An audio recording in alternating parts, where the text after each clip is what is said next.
Bonjour et bienvenue au webinaire sur la gestion de l'ensemble des tâches dans SharePoint.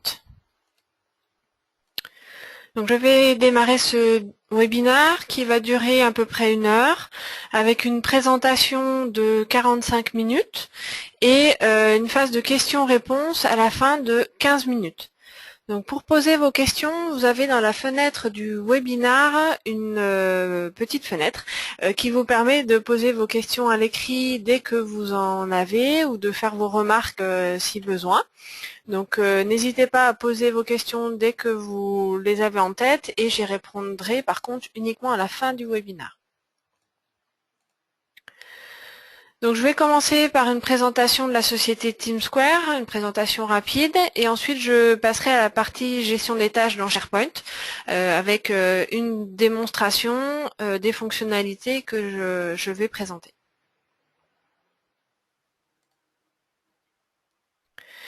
Donc au niveau de la présentation TeamSquare. Donc TeamSquare, on est une société qui a un savoir-faire reconnu dans tous les services qui tournent autour du management de projet et du portefeuille de projet. On est entouré d'une équipe et de partenaires reconnus. Et certains de nos collaborateurs ont plus de 20 ans d'expérience dans ces domaines de management de projet et de portefeuille de projet. Et une équipe qui est toujours là pour répondre à vos besoins, au plus près possible en tout cas de vos besoins. L'ensemble de nos consultants sont certifiés Microsoft sur la partie Microsoft Project Server et ce qui fait qu'on est Microsoft Partner Gold sur cette solution et Microsoft Partner Trainer pour les formations. Au niveau de la couverture nationale, donc le siège TeamSquare est basé à Lyon, vers Pardieu. On a une agence à Paris vers Bastille et des consultants un peu partout en France et dans le monde pour répondre à l'ensemble de vos besoins. Juste quelques références pour préciser que TeamSquare n'agit pas dans un domaine en particulier. On peut intervenir aussi bien dans des grands groupes que dans des petites sociétés et que ce soit dans le domaine privé ou dans le domaine public.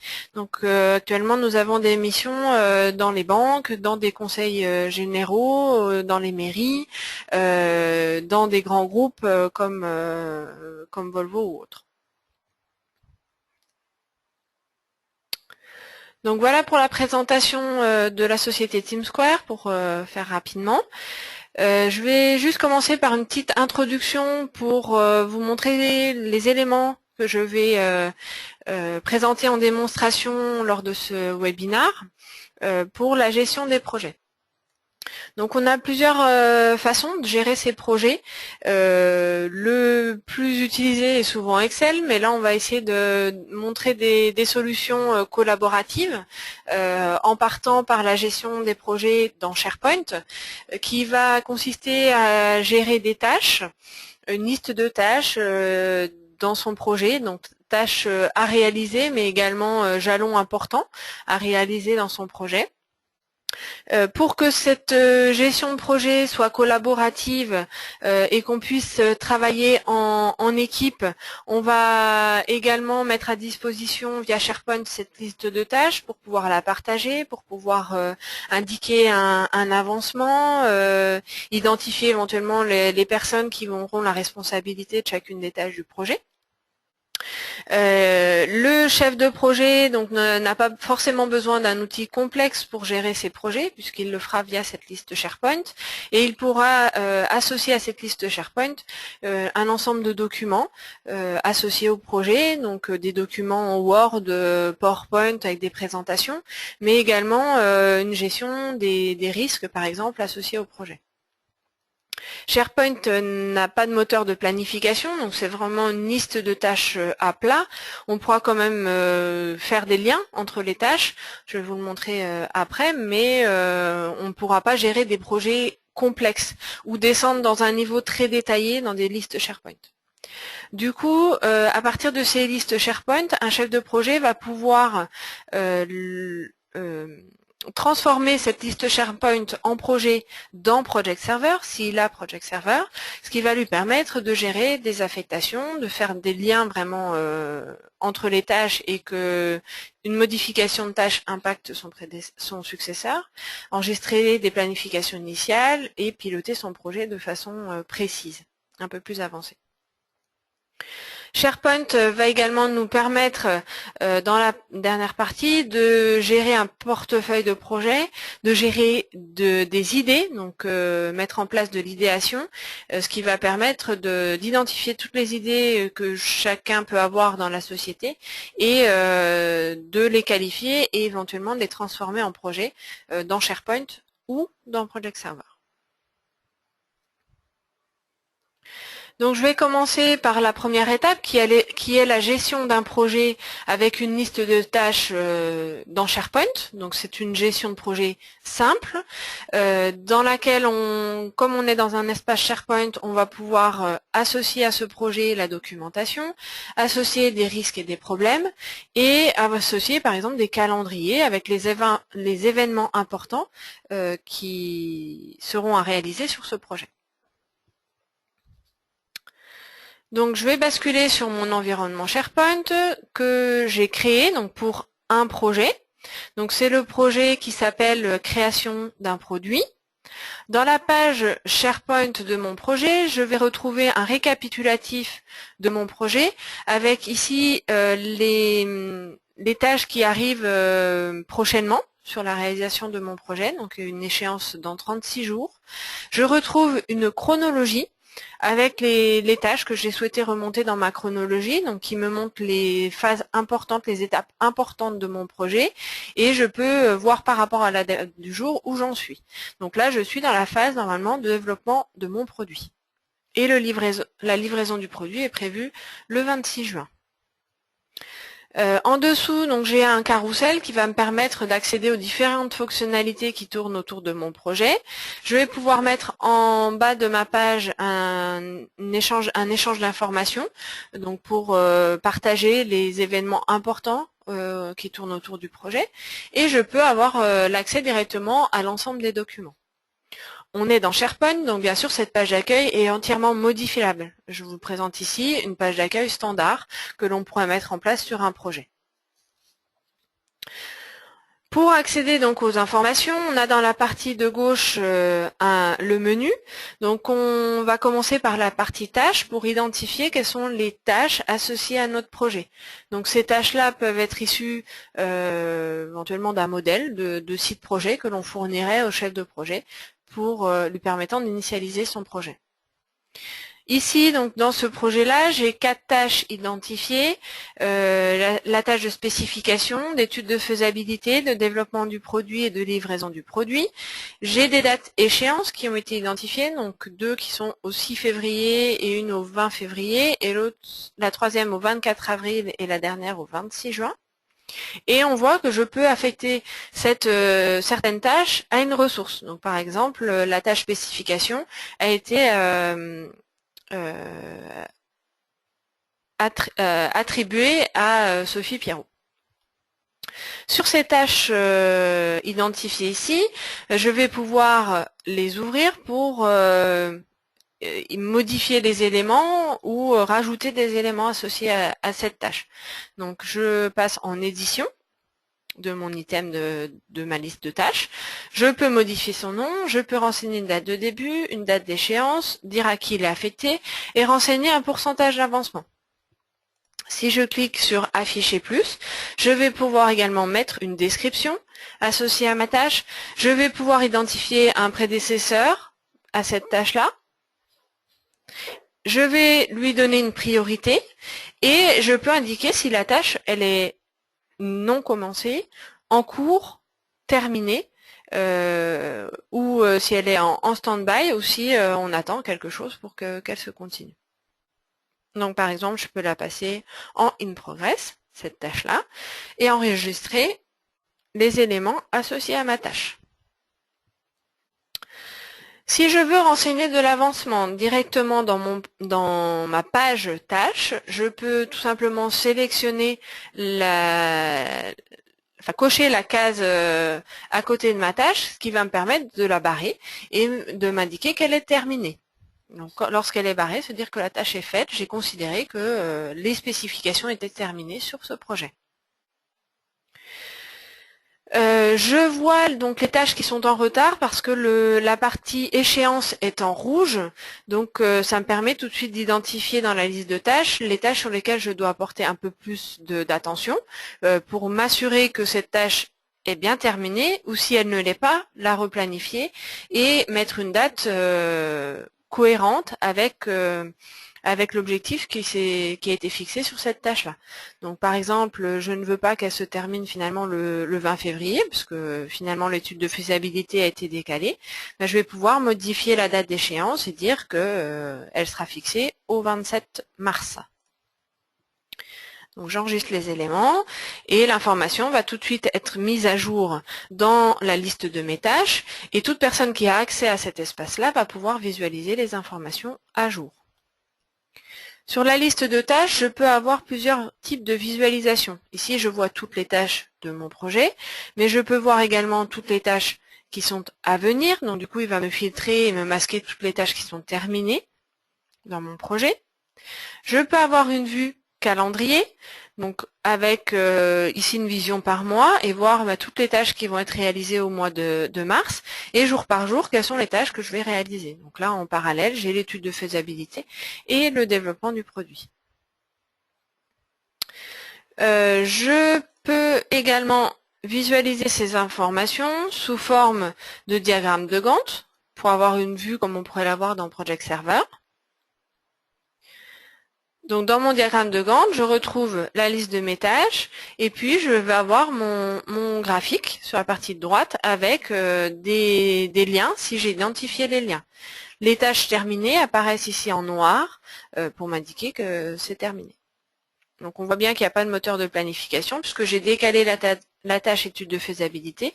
Par contre, la tâche de développement du produit n'est pas décalée automatiquement. Il faudrait que je la décale manuellement si je veux respecter ce lien-là.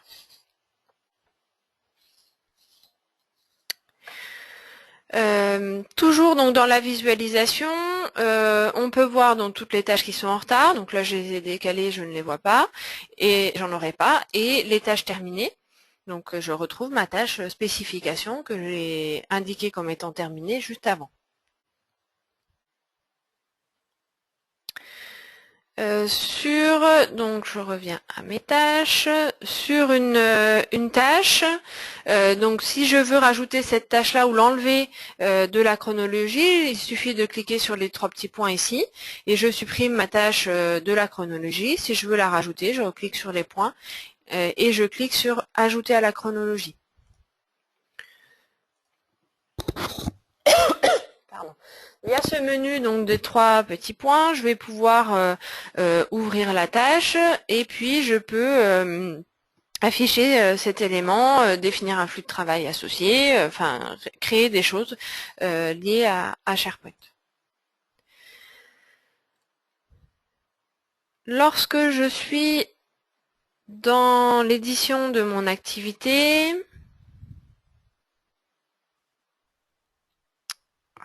j'ai un petit temps de réponse.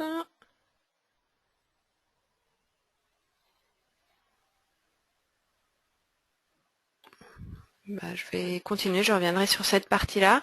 Donc dans la partie toujours du site de projet, je vais pouvoir trouver les documents. Donc dans la liste des documents, je vais pouvoir créer des bibliothèques associées au projet. Voilà, donc ça va avoir ma tâche avec un petit peu de temps. Je vais pouvoir donc visualiser ici donc toutes les informations liées à ma tâche que j'avais tout à l'heure, et je peux associer une tâche à un élément. Donc si je clique ici sur ajouter l'élément, je vais pouvoir accéder aux documents qui sont stockés dans mon espace SharePoint ou associer l'élément à une autre partie. Donc ici je peux cliquer sur documents. Il va m'ouvrir ma bibliothèque de documents et donc si j'avais des documents associés, je vais pouvoir sélectionner mon document, cliquer sur insérer et ça va m'insérer le lien à cette bibliothèque de documents.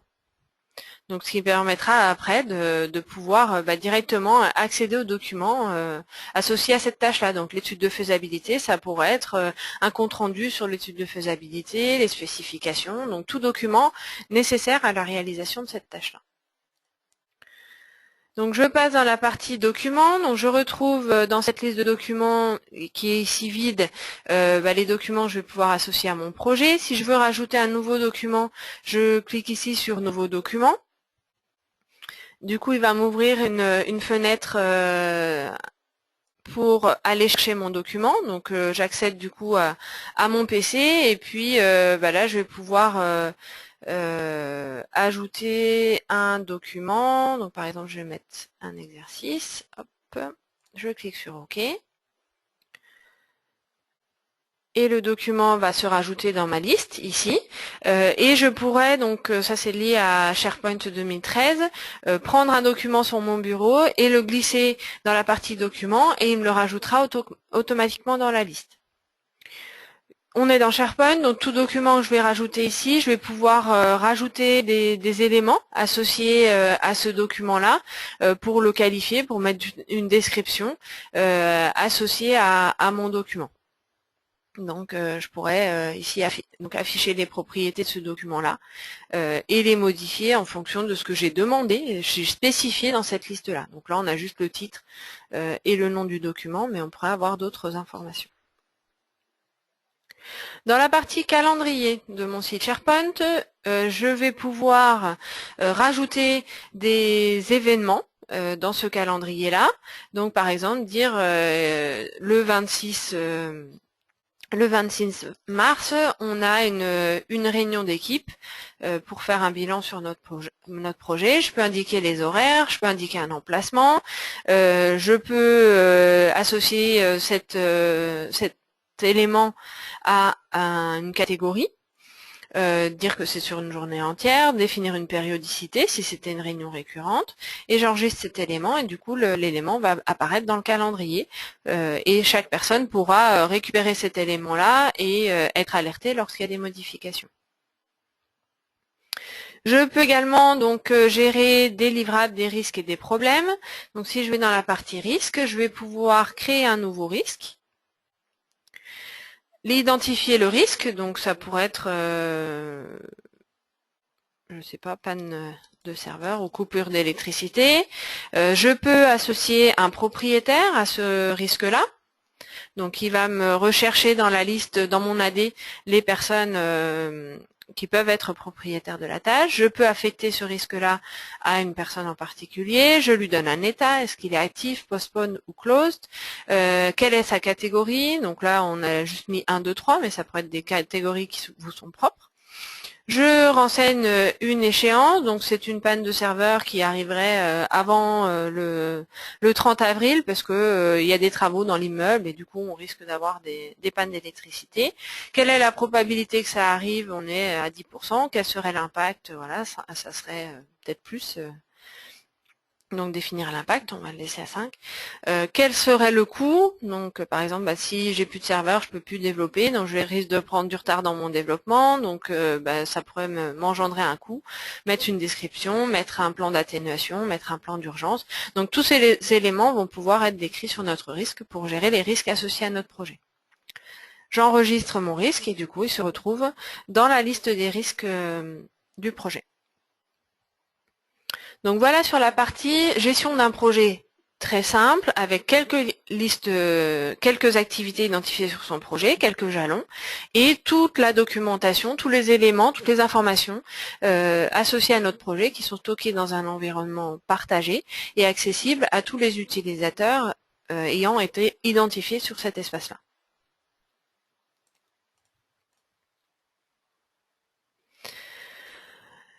Lorsqu'on part de cette liste-là, si le projet devient plus complexe ou si on veut le gérer un peu plus finement, affecter des ressources sur les tâches pour qu'elles puissent saisir leur temps, enfin aller un peu plus loin dans la gestion de son projet, on peut transformer une liste de tâches SharePoint en projet dans Project Pro, dans Project Server.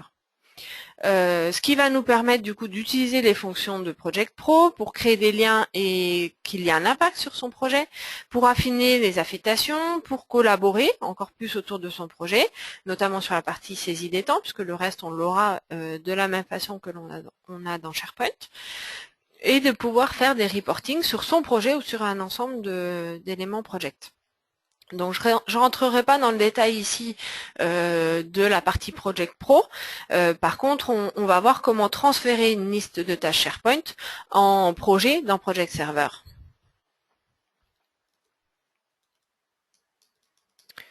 Hop. Donc, je me connecte à un environnement, Project Server, dans SharePoint également, puisqu'on est basé sur SharePoint. Comme je veux créer un projet à partir d'une liste SharePoint, je vais dans la partie Projet. Et je vais dans la barre d'outils Projet, cliquer sur Ajouter des sites SharePoint. Il va aller me chercher dans tous les sites SharePoint disponibles. Donc je vais prendre par exemple l'audit de base de données interne. Je sélectionne ce site. Je clique sur Ajout. Donc là, la conversion va être réalisée entre mon fichier, ma liste de tâches SharePoint, et il va intégrer cette liste de tâches dans Project Server. Et si je rafraîchis mon écran, il va me rajouter mon projet. Donc ici, c'est l'audit de la base de données interne. Et à ce moment-là, je vais pouvoir ouvrir mon projet et planifier mon projet dans Project Server. Donc en quelques clics, en quelques secondes, le projet est créé, toutes les tâches sont récupérées. S'il y avait une documentation associée, on récupère les éléments. On avait un flux de travail associé dans SharePoint, on retrouve notre flux de travail. Donc on va définir donc tous ces éléments-là dans SharePoint. On retrouve donc toutes les informations du projet à renseigner, à compléter en fonction de ce qui était renseigné au départ. Et je vais retrouver dans le détail du projet la liste des tâches de mon projet. Voilà. Donc je retrouve mon planning avec son scope, avec le détail du scope, l'analyse du besoin logiciel et les tâches qui étaient identifiées, et puis donc tous les éléments qui sont associés au projet qui ont été renseignés dans SharePoint. Du coup, sur ces tâches-là, je vais pouvoir identifier des ressources et les ressources pourront saisir leur temps sur ces tâches et je pourrai utiliser toutes les fonctionnalités de Project Server comme si j'avais créé mon projet directement dans Project Server.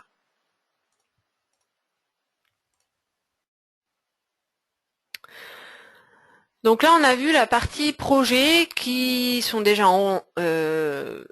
qui vont démarrer ou qui sont démarrés, la gestion du projet, le pilotage du projet. Là, on va remonter un petit peu en amont sur la partie idéation. Donc l'idéation, c'est un processus créatif de construction et de développement et de communication de nouvelles idées. L'objectif, c'est que chacun puisse émettre ses idées de nouveaux projets des différents acteurs, qu'on puisse les identifier, les décrire le plus possible, renseigner toutes les informations nécessaires à la qualification de notre projet. Et de cette liste-là, on va pouvoir l'organiser, la classer, noter. Et si parmi cette liste d'idées, certaines idées sont retenues, on va pouvoir les concrétiser en projet et créer le projet à partir de cette liste d'idées. Donc toujours dans mon espace Project Server, j'ai une liste donc spécifique pour l'idéation dans Project Server. Donc l'objectif pour la gestion de l'idée, c'est de créer un site spécifique avec une liste SharePoint spécifique dans laquelle on va définir quelles sont les informations à renseigner pour chaque idée créée. Donc ici, j'ai déjà une liste d'idées qui a été définie. Si je veux créer une nouvelle idée, je clique sur New Item. Il va m'ouvrir une fenêtre dans laquelle je vais pouvoir décrire mon idée. Donc ça pourrait être ma réalisation d'un webinar sur SharePoint. Je peux mettre un commentaire, donc une description supplémentaire, donc c'est présentation des fonctionnalités. Je peux indiquer quelle serait la date de début souhaitée pour cette tâche-là. Donc on va se mettre dans le futur, on va dire par exemple que ça sera le 6 avril, et estimer un coût. J'estime que ça va me coûter 4 000 € de réaliser ce webinaire. Je sauvegarde les informations. Du coup, mon idée va apparaître dans la liste des idées qui était déjà présente. Je le retrouve ici à la fin, avec la présentation, la description que j'ai mis, donc présentation des fonctionnalités. On est toujours dans des listes SharePoint, donc on peut rajouter des informations associées à cette idée, à ces idées, donc pour donner encore plus d'informations et peut-être nous aider dans le choix. Et on peut attribuer une note à cette idée-là, qui est basée sur une notation ici de 5 étoiles. Il suffit de passer sa souris dessus et de cliquer sur l'étoile que l'on veut attribuer. Donc si par exemple je veux que cette idée, j'estime que cette idée, ça serait bien de la réaliser, et je lui mets 3 étoiles, donc je coche, et du coup il va mettre 3 étoiles sur la réalisation de cette idée-là. Donc, ce qui va me permettre après de les structurer, de les classer pour prioriser peut-être les idées les unes par rapport aux autres. Après, c'est pas forcément parce qu'une idée a 5 étoiles, si elle coûte 100 millions d'euros, ça vaut peut-être le coup d'y réfléchir un petit peu, ou alors avec ce budget-là de faire d'autres idées qui sont peut-être un petit peu moins intéressantes, mais moins coûteuses et qui feraient peut-être plus évoluer finalement les choses au sein de la société.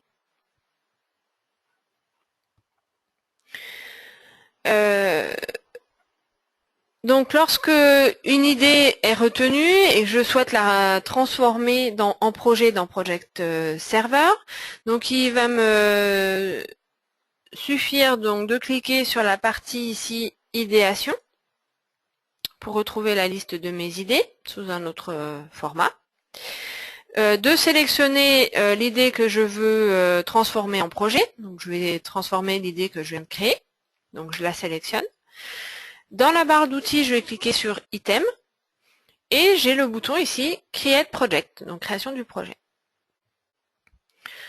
Lorsque je vais créer mon projet, donc il va me demander de faire un mappage, donc d'identifier quelle est la correspondance entre les champs de ma liste idéation et les champs dans Project. Donc par exemple, je dis que le titre doit être recopié dans le champ Project Name, le commentaire doit être recopié dans la partie description, la date de début dans la date de début de projet, le coût dans le total cost, la partie création dans le propriétaire du projet. Je peux associer à cette idée que je viens de transférer un modèle de projet. Donc j'ai tous les modèles disponibles sur cet environnement-là, donc les plans basiques, des plans associés à des workflows, des listes SharePoint toutes simples. Là je vais prendre un projet basique. Et je clique sur Create Project pour créer mon projet. Donc du coup les champs vont être copiés. Il m'indique que mon projet a été créé avec succès. Donc je ferme cette fenêtre là et je vais cliquer ici sur Project Web App pour rebasculer côté PWA. Et si je vais dans la partie projet, je vais retrouver ici mon idée qui a été créée, réalisation d'un webinaire sur SharePoint. Et à ce moment-là, je vais pouvoir cliquer sur mon projet et le décrire. Donc définir sa description, mais définir également son planning, donc la liste des tâches qui est associée. Là, dans mon modèle, j'avais pas de tâches associées. Donc si j'avais choisi un modèle avec une liste de tâches, je retrouverais déjà une liste de tâches et j'aurais juste à la paramétrer en fonction des besoins de mon projet.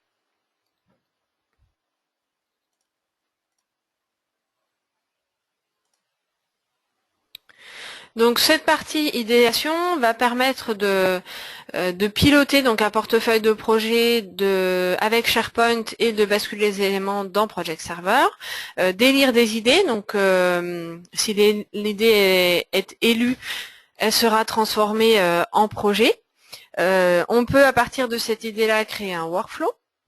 On va ensuite pouvoir planifier et piloter son projet dans PWA, donc enregistrer une référence, mettre à jour les données du projet en dynamique, créer une chronologie et visualiser ce projet-là dans l'ensemble des projets du portefeuille de la société, identifier un plan de charge, identifier des tableaux de bord et vraiment gérer son portefeuille de projet actif. Donc voilà sur la partie idéation. Je vais terminer ce webinaire sur la partie My Site et échange d'informations. Donc la partie site et échange d'informations va permettre de regrouper les informations qui me concernent en tant que ressource, donc de voir toutes les tâches sur lesquelles je suis affectée, les tâches passées, en cours et futures, de suivre des documents, des sites qui m'intéressent, d'avoir une vue de toutes les tâches sur lesquelles je suis affectée et de pouvoir renseigner l'avancement sur ces tâches-là. De gérer des listes de tâches SharePoint, mais de gérer également mes tâches personnelles. Je vais pouvoir flaguer les tâches importantes et les regrouper dans la partie mes tâches, et je vais pouvoir ajouter des tâches dans les projets, dans les listes SharePoint ou créer des tâches personnelles depuis cet espace site. Donc je me connecte toujours à un environnement. J'ai dans ma barre d'outils en haut à droite la partie site. Je vais ouvrir donc ce menu site pour visualiser les informations que je suis. Donc c'est les personnes, les documents, les sites que je vais suivre et identifier la liste de mes tâches. Donc je retrouve ici, dans les sites que je suis, j'ai un blog, j'ai une instance qui s'appelle Project Web App où j'ai des documents, j'ai un projet qui s'appelle SPT Nouveau Site SharePoint, que je suis, pour lesquels je vais recevoir des informations. Dans la partie échange de news, d'informations, je vais descendre un petit peu plus dans le détail dans les éléments que je suis sur l'ensemble de ces sites-là. Et je vais voir ici que je suis 12 personnes, donc dans mon équipe, qu'il y a un document que je suis. Donc si je clique ici sur le chiffre du document, je vois le document associé, donc c'est un logo, donc ça me permet de voir dès qu'il sera mis à jour, d'en être informé dans mon espace. J'ai les 3 sites que je suis tout à l'heure. Et dans la partie de gauche, je vais pouvoir accéder à la partie tâches et visualiser toutes les tâches sur lesquelles je suis affectée. Donc, je vois ici une chronologie avec mes activités. J'ai en ce moment une formation des utilisateurs une tâche qui m'est affectée, qui commence le 17 mars et qui se termine le 27 avril. J'ai une tâche perso qui commence le 6 avril et qui se termine le 24 avril sur l'organisation des vacances. Et en dessous, je vais avoir le détail. Donc je vois que je n'ai pas de tâches importantes identifiées sur cet espace-là. Et ici, j'ai toutes les tâches qui sont à venir sur les tâches qui me sont affectées. Ici, dans le projet Déploiement Project Server 2013. Si je veux passer une tâche comme étant importante, il suffit de cliquer sur le point d'exclamation ici. Et du coup, en rafraîchissant mon affichage, la tâche va passer dans la partie importante et je vais pouvoir visualiser que ma liste des tâches importantes. Donc les mettre en priorité, c'est des tâches que je dois suivre de façon un peu plus précise. Si je veux rajouter une tâche dans ma chronologie ou la supprimer de la chronologie, je sélectionne ma tâche et je clique ici sur supprimer la chronologie si je veux l'enlever ou ajouter si je veux la rajouter.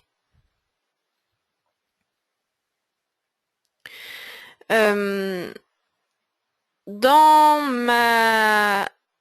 ma liste des tâches, donc je peux également marquer qu'une tâche est terminée, donc la sélectionner, donc cocher ici la case, ou alors sélectionner la ligne et cliquer dans la barre d'outils sur marquer comme terminée ou marquer comme importante si c'est une tâche qui est importante dans ma réalisation. Si je veux ajouter de nouvelles tâches, toujours dans la barre d'outils, j'ai un bouton qui s'appelle Nouvelles tâches. Je vais pouvoir donc créer une nouvelle tâche ici. Je vais rester sur mes webinars, donc création du webinar SharePoint. Je vais renseigner une date de début pour ce webinar, donc je vais dire qu'il commence le 30 mars et la date échéance est fixée au 17 avril. Je peux mettre une description, donc c'est durée par exemple d'1 heure et puis diffusion sur le site internet. J'indique sur quel projet se trouve cette tâche-là, donc ça peut être une tâche personnelle, mais ça peut être une tâche que je vais rajouter dans un projet qui existe déjà sur Project Server. Donc par exemple, je veux rajouter cette tâche-là dans le projet création d'un produit. Et je clique sur enregistrer. Cette tâche va du coup être rajoutée dans la liste de mes tâches et je vais pouvoir du coup visualiser l'ensemble de ces tâches-là à venir. Donc j'ai différentes vues pour voir ces tâches à venir. J'ai la vue active, donc qui me permet de voir toutes les tâches qui sont actives sur lesquelles je suis affectée. Donc on voit que j'ai des tâches qui sont dans le passé qui ne sont pas marquées comme terminées, donc c'est une erreur. Et je retrouve la nouvelle tâche que je viens de créer. Donc création du webinaire SharePoint qui se trouve dans le projet création d'un produit. Je peux voir toujours dans mes affichages la liste des tâches achevées. Je vois ici j'ai la tâche spécification.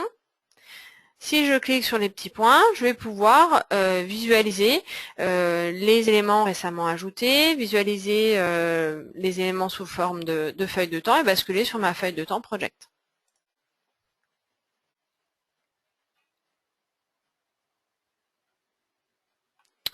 Donc voilà sur la partie site.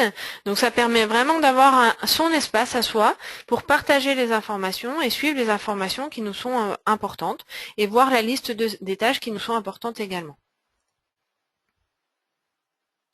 Donc en conclusion, SharePoint peut être utilisé pour réaliser de l'idéation, pour gérer des projets simples, pour lister des tâches qui pourront être ensuite transformées en projets dans Project Server, pour créer des sites projets associés à une liste de tâches ou de projets, pour gérer la documentation et toutes les informations qui sont associées au projet, et avoir son espace personnel qui sera accessible pour gérer ses propres activités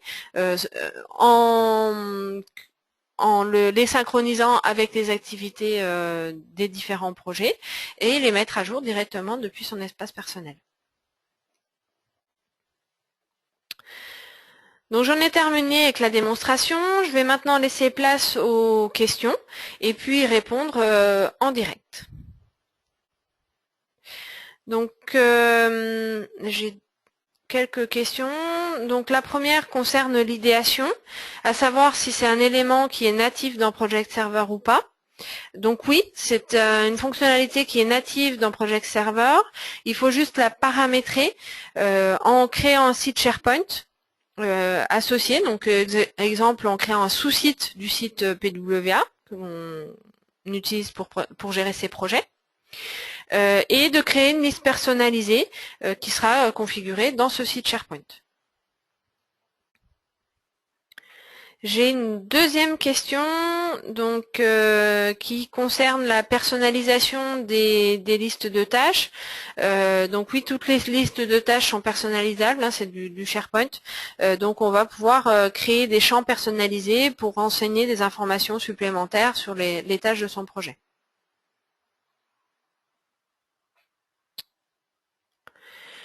J'ai une autre question qui concerne la version de SharePoint utilisée donc pour faire des listes de tâches toutes simples. Donc dans SharePoint Foundation, donc qui est la version gratuite de SharePoint, on peut créer des listes de tâches et avoir une vue diagramme de Gantt, gérer des documents, gérer des risques. Donc tous ces éléments, ce sont des éléments qui sont natifs à SharePoint et que l'on pourra gérer dans du SharePoint Foundation. Donc quelqu'un qui ne veut pas investir dans du SharePoint Enterprise qui est nécessaire à l'utilisation de Project Server peut dans SharePoint Foundation créer ses projets et faire un pilotage simple de ses projets.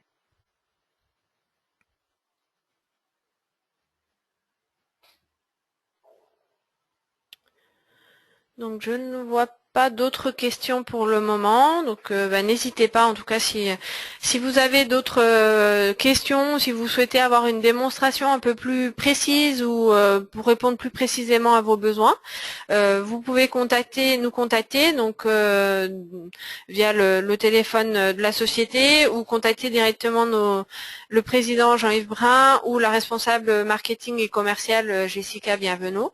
Donc vous avez les coordonnées ici.